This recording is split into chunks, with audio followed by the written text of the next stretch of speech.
പശ്ചിമേന്ത്യൻ സംഘർഷം രാജ്യത്തെ കാർഷിക മേഖലയെയും പ്രതികൂലമായി ബാധിക്കുന്നു. വളം ഉൽപാദനത്തെ യുദ്ധം ബാധിച്ചതോടെ ഇന്ത്യ ചൈനയുടെ സഹായം തേടി. ഇന്ത്യയിലേക്കുള്ള യൂറിയ കയറ്റുമതി വർദ്ധിപ്പിക്കണമെന്ന് ചൈനയോട് ആവശ്യപ്പെട്ടതായിരുന്നു റിപ്പോർട്ട്.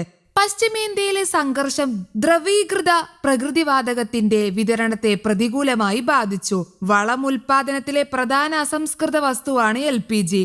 രൂക്ഷമായതോടെ ദക്ഷിണേന്ത്യൻ രാജ്യത്തെ ചില വളം നിർമ്മാതാക്കൾ പ്ലാന്റുകൾ അടച്ചുപൂട്ടാൻ നിർബന്ധിതരായ പശ്ചാത്തലത്തിലാണ് കയറ്റുമതി നിയന്ത്രണങ്ങൾ ലഘൂകരിക്കുന്നതിനെക്കുറിച്ച് പരിഗണിക്കാൻ ഇന്ത്യ ചൈനയോട് ആവശ്യപ്പെട്ടത്. എന്നാൽ ഇക്കാര്യം ഇന്ത്യയോ ചൈനയോ സ്ഥിരീകരിച്ചിട്ടില്ല. ചർച്ചകൾ തുടരുകയാണെന്നും ഇതുവരെ ഒരു തീരുമാനമെടുത്തിട്ടില്ലെന്നും റിപ്പോർട്ടിൽ പറയുന്നു. ലോക ഭക്ഷ്യോൽപാദനത്തിന് ഏറ്റവും നിർണായകമായ നൈട്രജൻ വളമായ യൂറിയയുടെ വില യുദ്ധത്തിന്റെ ആദ്യ ആഴ്ചയിൽ 21% ഉയർന്ന് 3 വർഷത്തിനിടയിലെ ഏറ്റവും ഉയർന്ന നിലയിലെത്തി. ചൈന ക്വാട്ട സമ്പ്രദായത്തിന് കീഴിലാണ് യൂറിയ കയറ്റുമതി നിയന്ത്രിക്കുന്നത്. കഴിഞ്ഞ വർഷം ഇന്ത്യ ഉൾപ്പെടെ ചില രാജ്യങ്ങളിലേക്ക് കയറ്റുമതികൾക്ക് അനുമതി നൽകിയിരുന്നെങ്കിലും 2026 കയറ്റുമതികൾക്കുള്ള അനുമതി ഇതുവരെ നൽകിയിട്ടില്ല. ലോകത്തിലെ ഏറ്റവും വലിയ യൂറിയ ഉൽപാദക രാജ്യമാണ് ചൈന. ചൈനയിലും കാർഷിക സീസണിന്റെ ആരംഭമായതിനാൽ വലിയ ഡിമാൻഡ് ആണുള്ളത്. ഇന്ത്യയിലെ കൃഷിക്ക് ഏറ്റവും ആവശ്യമായ രാസവളങ്ങളിൽ ഒന്നാണ് യൂറിയ. രാജ്യത്ത് വലിയ തോതിൽ കൃഷി നടക്കുന്നതിനാൽ യൂറിയയുടെ ആവശ്യകത വളരെ കൂടുതലാണ്. അതിനാൽ ഇന്ത്യ ആഭ്യന്തര ഉൽപാദനത്തോടൊപ്പം വിദേശ രാജ്യങ്ങളിൽ നിന്നുമാണ് യൂറിയ ഇറക്കുമതി ചെയ്യുന്നത്.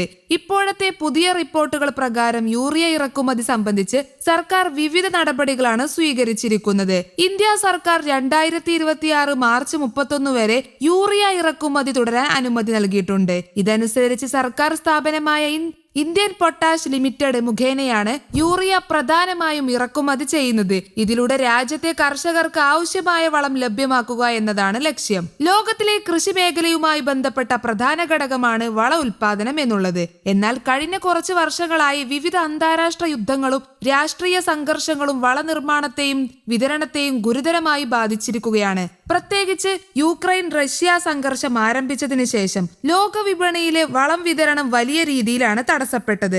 ഇന്ത്യ പോലുള്ള കൃഷി ആശ്രിത രാജ്യങ്ങൾക്കും ഇതിന്റെ വലിയ സ്വാധീനം അനുഭവപ്പെടുന്നു. ഇന്ത്യക്ക് ആവശ്യമായ ചില വളങ്ങൾ വിദേശ രാജ്യങ്ങളിൽ നിന്ന് ഇറക്കുമതി ചെയ്യേണ്ടതിനാൽ വില വർധനയും ലഭ്യതക്കുറവും കർഷകർക്ക് ബുദ്ധിമുട്ടുണ്ടാക്കുന്നു.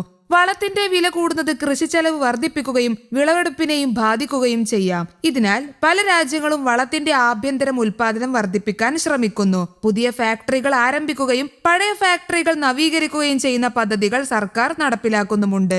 ഇതിലൂടെ ഇറക്കുമതിയിലുള്ള ആശയം കുറയ്ക്കുകയാണ് ലക്ഷ്യം. യുദ്ധങ്ങളും അന്താരാഷ്ട്ര സംഘർഷങ്ങളും വള ഉൽപാദനത്തെയും വിതരണത്തെയും ബാധിക്കുന്നതിലൂടെ ലോക കൃഷിയെയും ഭക്ഷ്യസുരക്ഷയെയും നേരിട്ട് ബാധിക്കുന്ന ഒരു വലിയ വെല്ലുവിളിയായി മാറിയിരിക്കുകയാണ്. നേരത്തെ ചൈനക്ക് നിക്ഷേപ നിയന്ത്രണങ്ങൾ ഇന്ത്യ ലഘൂകരിച്ചിരുന്നു. ഇന്ത്യ നിലവിൽ ഉടനടി വളക്ഷാമം നേരിടുന്നില്ലെങ്കിലും ലോകത്തിലെ ഏറ്റവും വലിയ യൂറിയ ഇറക്കുമതിക്കാരെന്ന നിലയിൽ പശ്ചിമേന്ത്യൻ പ്രതിസന്ധി കൂടുതൽ കാലം നിലനിന്നാൽ മൺസൂൺ സീസൺ ആരംഭിക്കുന്നതിന് മുമ്പ് ആവശ്യം വർദ്ധിച്ചേക്കും. ചൈനക്ക് പുറമെ റഷ്യ, ഇന്തോനേഷ്യ, മലേഷ്യ, ഈജിപ്ത് എന്നീ രാജ്യങ്ങളിൽ നിന്നും ഇന്ത്യ യൂറിയക്ക് ശ്രമിക്കുന്നുണ്ട്. മാർച്ച് 31 അവസാനിച്ച സാമ്പത്തിക വർഷത്തിൽ ഇതുവരെ ഇന്ത്യ 9.8 ദശലക്ഷം ടൺ യൂറിയ ഇറക്കുമതി ചെയ്തു. അടുത്ത 3 മാസത്തിനുള്ളിൽ 1.7 ദശലക്ഷം ടൺ കൂടി എത്തുമെന്ന് വളം മന്ത്രാലയം അറിയിച്ചു. News desk, Kerala Kaumudi.